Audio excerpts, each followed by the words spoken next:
예, 오늘의 증시 브리핑 시작하겠습니다. 시장이 좀 조정을 받았는데 이제 금리에 대한 부담이 좀 있었죠. 미국의 주택 지표가 되게 잘 나왔어요. 뭐 주택 허가라든가 판매라든가 이런 수치가 워낙 잘 나오다 보니까 부동산 시장 살아나네. 그러면은 금리 인상 계속하고 또 인상 상태에서 계속 유지되지 않을까 이런 부담이 좀 있죠. 물론 이제 오늘 미국 시장은 종목들이 버티면서 나쁘진 않았거든요.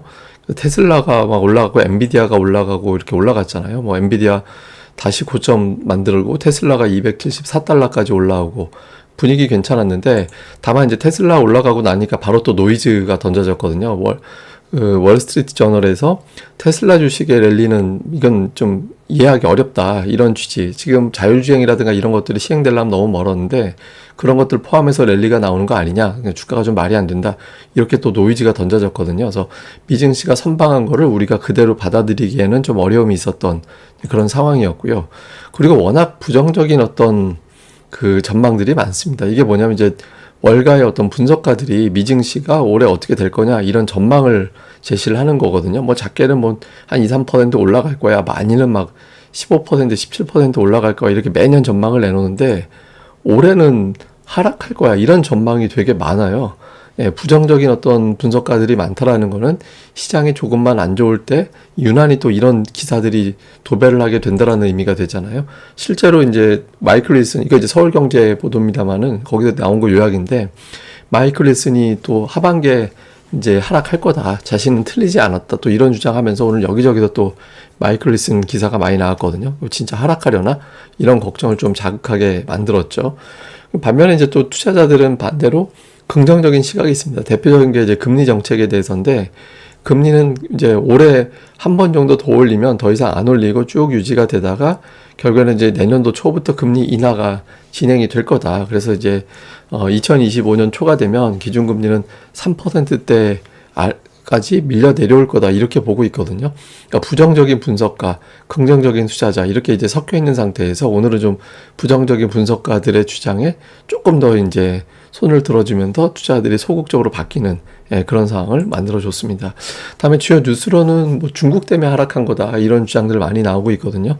그러니까 중국의 경기 부양이 너무 소극적이다. 이게 사실 어저께도 반영된 재료인데, 오늘 아시아 증시 부진을 뭐 블룸버그나 로이터 이런 데 시황 나오는 거 보면 저것 때문이라고 얘기하더라고요.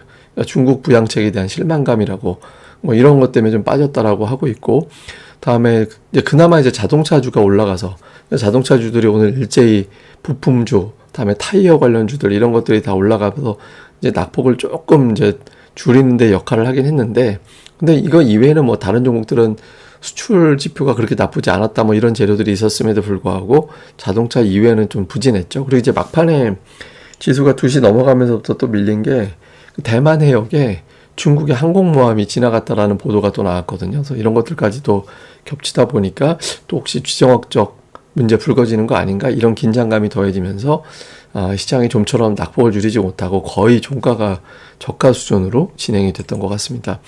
자, 수급을 봐야 되는데 저는 사실 이번 조정 이유는 수급에서 보고 있거든요. 외국인들이 오늘 4천억 팔았습니다. 개인들이 양시장 합쳐서 거의 9천억 원 정도 이제 매도를 하게 됐죠. 근데 외국인들이 왜 파는지는 어제 제가 여러 가지 설명을 드렸잖아요. 환차익을 노릴 수 있는 구간이 아니다, 일단.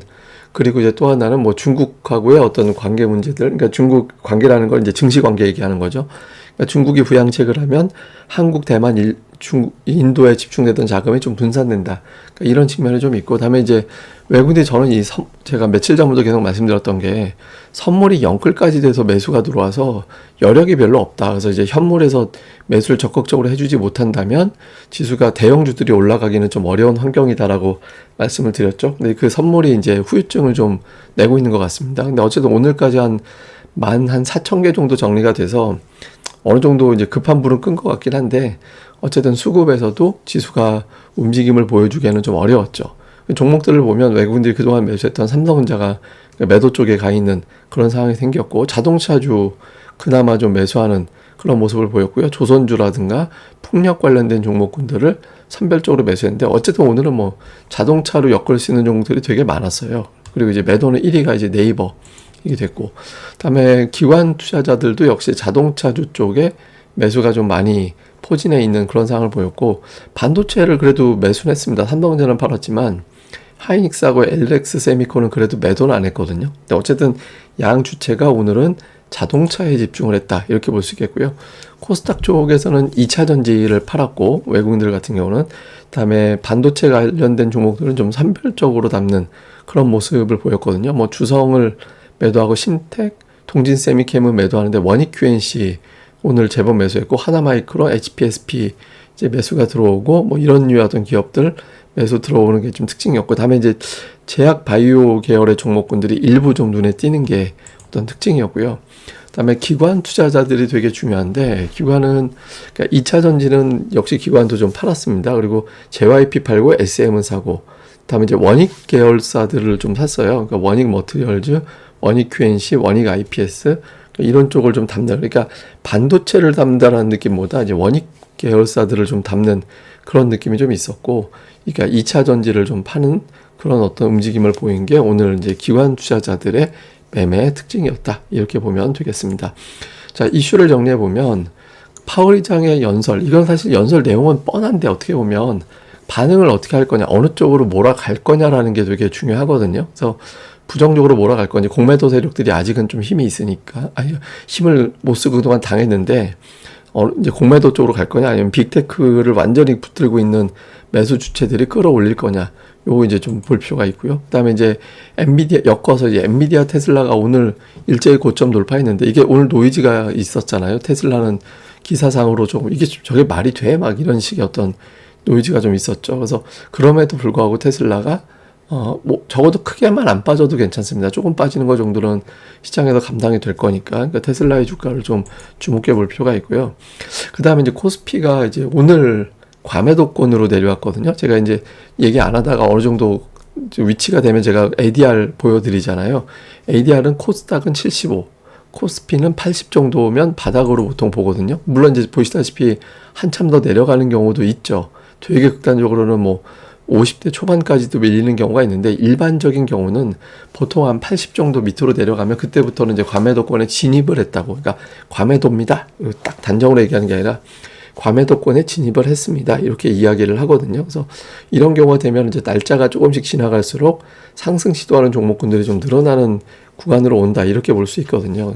근데 아직 코스닥은 아닙니다. 코스닥은 이제 80대 초반이라 아직 좀 남아있긴 한데, 어쨌든 이런 흐름에서 코스피의 중소형주들이 이제 좀 반응이 나올지 이걸 좀 볼 필요가 있습니다. 그리고 오늘 뭐 특징주들은 뭐 이슈가 있는 종목군들 제가 이제 보여드렸고, 그 다음에 이제 요건 뭐냐면 하락을 걱정하는 쪽이 있고 하락을 기대하는 쪽이 있거든요. 우선 이제 하락 걱정하는 건 뭐냐면, 이제 미국에서 내부자들, 기업 내부자들의 주식 매매 추이를 표로 보여주는 건데, 이게 지금 매도로 이제 바뀌었잖아요. 그러니까 주식 내부자들이 자기 회사 주식을 팔고 있다라는 거는 회사 주식이 더 올라가기 어렵다, 이런 생각을 하고 있다라는 거잖아요. 그래서 단기적으로는 하락을 좀 걱정하는, 그러니까 미국 그 투자자들이 좀 있다라는 거고, 이 하락 기대는 뭐냐면 미국에서 공매도 세력들이 어마어마하게 공매도를 쳐놨다라는 거예요. 그래서 뭐 테슬라, 애플, 뭐 마이크로소프트, 엔비디아, 아마존 이런 종목들에 대해서 천문학적인 공매도를 쳐놨는데 주가가 올라가 버리니까, 최근에 오늘 테슬라가 급등한 게 이제 도저히 안 되겠다라고 숏 커버가 붙어서 더 올라간 측면이 있다, 이런 주장이 있거든요. 근데 말을 바꾸면 여전히 공매도를 많이 쥐고 있다라는 거거든요. 그래서 어떤 빌미만 있으면 이제 떨어뜨리려고 작정도 많이 하고 있을 겁니다. 그러니까 뭐 이거는 빅테크주들의 변동성이 앞으로 되게 커질 가능성이, 심해질 가능성이 높다라는 거예요. 그래서 근데 그럼에도 불구하고 이제 이게 올라가 버리면 뭐 이제 숏 커버가 붙으면서 생각밖에 어떤 탄력이 붙을 수 있는 거고, 반대로 떨어지기 시작하면 이제 공매도 세력들이 이제부터 해먹는다고 해서 어마어마하게 떨어질 수도 있는 거거든요. 그래서 좀 미국의 빅테크주들의 변동성이 커질 거다. 그래서 이제 평범하진 않을 것 같은데, 이제 어느 쪽으로 가게 될지 뉴스, 파월 의장의 발언 해석 이런 것들을 좀 잘 살펴보는 게 중요할 것 같습니다. 근데 이제 기본적으로 ADR 과매도로 내려오면 금융위기로 터지게 되는 상황이 아니라면 이제 종목들이 조금씩 돌아서는 시도들이 나오게 되거든요. 그래서 이제 좀 그동안에 많이 빠졌던 종목들, 이제 수급이 바뀌는 종목들이 있는지 좀 이런 것도 잘 찾아보는 것도 중요할 것 같습니다. 예, 자세한 건 제가 또 계속해서 내용 나오는 대로 정리해 드리겠습니다. 이 방송 구독하기와 좋아요 꼭 좀 많이 부탁드리겠습니다. 감사합니다.